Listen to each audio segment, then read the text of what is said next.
Assessore Scocimarro, lei ha incontrato oggi di nuovo le associazioni ambientalistiche che si occupano del tema della Ferriera. Sì, come promesso nell'ultima riunione prima delle ferie agostane abbiamo portato quelli che sono stati i lavori fatti nel frattempo, un mese e mezzo, e quelle le nostre conclusioni, e consegnato anche lo studio fatto relativamente alla ricerca fatta dalla Regione nel corso del 2016-2017, quindi con la legislatura precedente, e rispetto a quelle che sono le incidenze appunto delle malattie nella zona di Monfalcone e di Trieste, appunto dove insistono queste industrie impattanti dal punto di vista industriale e della salute. E quindi un confronto costruttivo, aperto, anche con toni anche interessanti. Comunque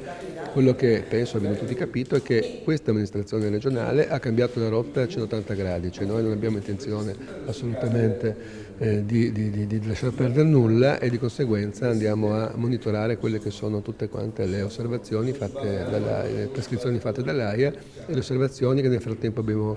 ulteriormente inviato alle proprietà, perché tutelare ovviamente la salute dei cittadini e anche quella dei lavoratori, perché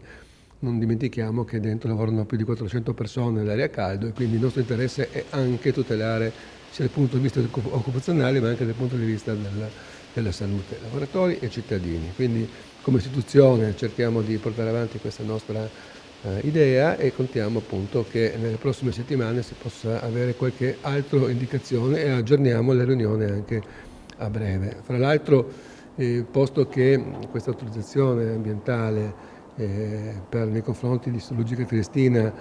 prevede degli incontri con delle conferenze di servizi che sono un po' complesse e durano gli spazi fra una e l'altra parecchi mesi, io a Roma ho chiesto e ottenuto che queste riunioni avvengano sì con questa tempistica, ma farne altre più brevi, con cadenza mensile, a Roma piuttosto che a Trieste, dove si vanno a confrontare i vari soggetti,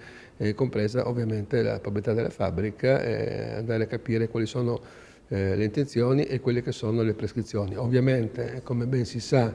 obiettivo di questa giunta è arrivare quanto prima possibile alla chiusura dell'area a caldo, e nel frattempo rispettare le prescrizioni che sono state fatte negli accordi.